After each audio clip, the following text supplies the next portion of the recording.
लेकिन प्रेम कुमार जी, क्या लगता है, क्या विपक्ष जो है वो एक चुनाव से पहले जो एक गति होनी चाहिए राजनीतिक दलों में, और इस पिछले 2 महीने में 7 फरवरी से लेकर के आज 6 अप्रैल तक कुछ परिवर्तन दिखाई दे रहा है, और अगर परिवर्तन दिखाई दे रहा है तो क्या वही कारण है कि प्रधानमंत्री नरेंद्र मोदी को वो नारे बार बार हर मंच से दोहराना पड़ रहा है?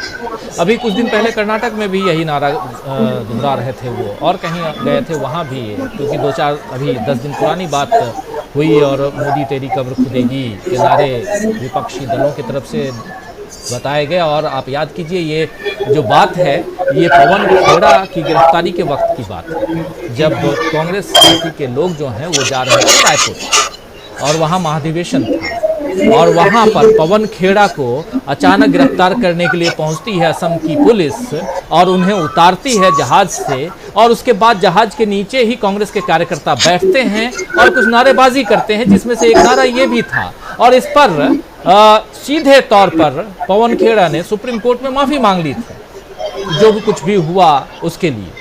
और उसके बाद कहानी यहाँ तक पहुँच रही है और फिर से प्रधानमंत्री नरेंद्र मोदी इस बात को बार बार दोहरा रहे हैं।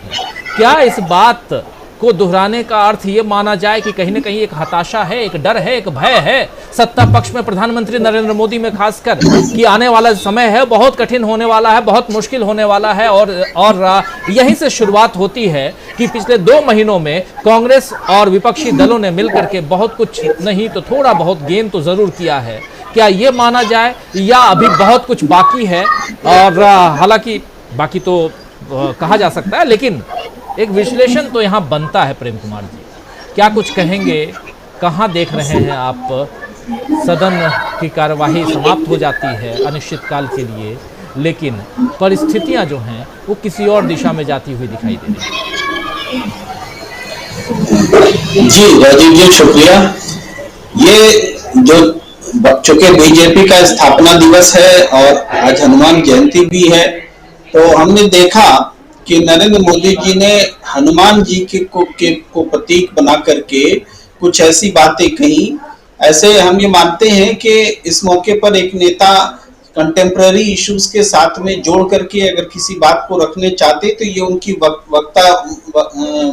पटुता है, वाक कला है। तो लेकिन जो बात उन्होंने कही वहां से मैं बात शुरू करना चाहता हूँ। उन्होंने कही कि हनुमान जी जो थे, जब उनको राक्षसों से लड़ना पड़ता था तो वो कुछ अलग रूप अख्तियार कर लेते थे, और भ्रष्टाचारियों से जो लड़ना पड़ रहा है मोदी सरकार को, तो वो भी अलग रूप यानी सख्त रुख अख्तियार किए हुए हैं, और इसलिए विपक्ष जो है डरा हुआ है और परेशान है, ये उन्होंने बात कही।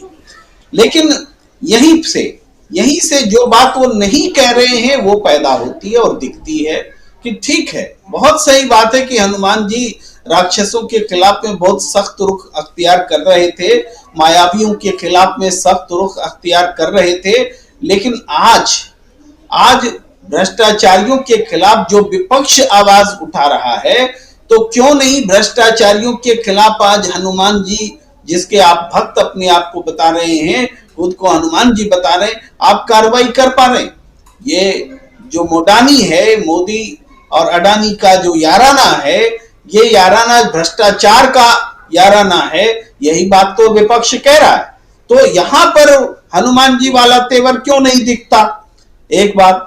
दूसरी बात है कि कर्नाटक जो कि भ्रष्टाचार का अड्डा बना हुआ है पूरे बीजेपी की सरकार में, और वहां और सबकी बात छोड़ भी दें तो हिंदू मठ, लिंगायत मठ खुल करके ये कह रहा है कि 30% कमीशन दिए बगैर हमारा काम भी बीजेपी सरकार नहीं करती।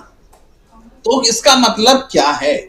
इसका मतलब है कि हिंदू मठ से तथाकथित हिंदुत्ववादियों की सरकार पैसे ले रही है, रिश्वत ले रही है। अब इससे ज्यादा और बात क्या हो सकती है हनुमान जी के एक्टिव करने को लेकर के? क्यों नहीं हनुमान जी एक्टिव है? अगर आप हनुमान जी के इतने बड़े भक्त बन रहे हैं तो ये भ्रष्टाचार को तो बर्दाश्त नहीं करना चाहिए आपके हिसाब से। तो ये जो स्थितियां हैं, इसमें हम 2 बातें देखते हैं। देखिए, अगर समीक्षा करते हैं तो एक तो ये कि विपक्ष के तेवर क्या हैं और उस तेवर का असर इस सरकार पर या जिस पर पड़ना चाहिए उन पर कितना पड़ रहा है और कैसे पड़ रहा है। तो हम विपक्ष के तेवर में को देखें तो हम बीजेपी के पहले कार्यकाल और दूसरे कार्यकाल को थोड़ा सा फर्क देखते हैं कि पहले कार्यकाल में लगातार बीजेपी जीतती चली जा रही थी और दूसरे कार्यकाल में बीजेपी वो शक्ति आज भी हासिल नहीं कर पाई है। वो जो पिक जो था 2018 का अभी 2023 में नहीं दिखता है और उसके आसार भी नहीं दिखते। तो आसार क्यों नहीं दिखते हैं? तो इस दौरान विपक्ष थोड़ा अधिक विश्वसनीय हुआ है और विपक्ष का नेतृत्व हम कह सकते हैं अगर कि कम से कम विपक्ष का नेतृत्व नहीं तो विपक्ष की ओर से मुखर आवाज राहुल गांधी के रूप में सामने आई है। भारत जोड़ो यात्रा एक इम्पैक्ट लेकर के आई और अडानी वाला जो मुद्दा है, मोडानी वाला जो मुद्दा है, हम राफेल से इसकी तुलना कर सकते हैं। राफेल की जब मुद्दा उठा था तो वो मुद्दा हमें लगता है कि सुप्रीम कोर्ट के रुख की वजह से वो नल हो गया और सुप्रीम कोर्ट आलोचना का पात्र है, आलोचना का निंदा का पात्र है क्योंकि सुप्रीम कोर्ट ने उस बंद लिफाफे को स्वीकार किया था जिसका करेक्शन आज खुद सुप्रीम कोर्ट कर रहा है कि अब वो बंद लिफाफे स्वीकार नहीं करेगा।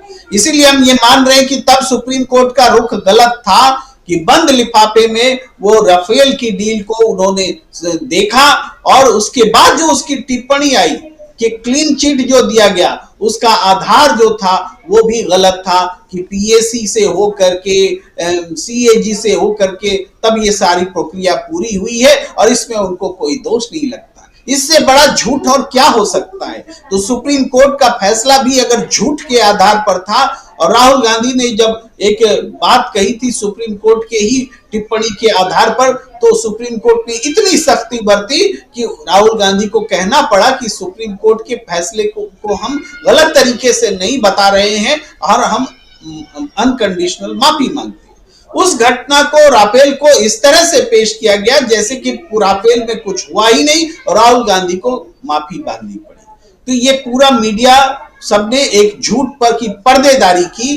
तो लेकिन आज स्थिति बदली हुई है। आज जब मोडानी का मामला है तो इसकी पर्देदारी हो नहीं पा रही है, जांच के आदेश दिए नहीं जा पा रहे हैं और सुप्रीम कोर्ट में मामला है तो इसका मतलब भी यही है कि इसको विलंबित किया जा रहा है, इसको देरी की जा रही है। तो ये जो फर्क आया है दोनों स्थितियों में राफेल से लेकर के मोडानी तक, इस मोडानी ने राफेल को भी जिंदा किया है, वो मुद्दा भी जिंदा होगा क्योंकि ये अंबानी और अडानी इन दोनों के अलावा और किसी देश में किसी और को फायदा नहीं हुआ है। तो राजनीतिक परिवेश जो है इसको चीरने फाड़ने का काम जो है राहुल गांधी करने में लगे हैं। हम ये कह सकते हैं, हम ये अभी नहीं कह सकते कि अभी बिल्कुल सिचुएशन चेंज हो गया है, लेकिन जो चोर है उनकी जिनकी दाढ़ी में तिनका है वो अपनी दाढ़ी खुजलाने लगे हैं और दाढ़ी खुजलाने का जो भाषा है वो हमें दिख रही है। आज के इसमें भी जब बीजेपी का महाधिवेशन हो रहा है तो उसमें भी ये भाषा नजर आ रही है। जी राजीव जी, एक बहुत बड़ी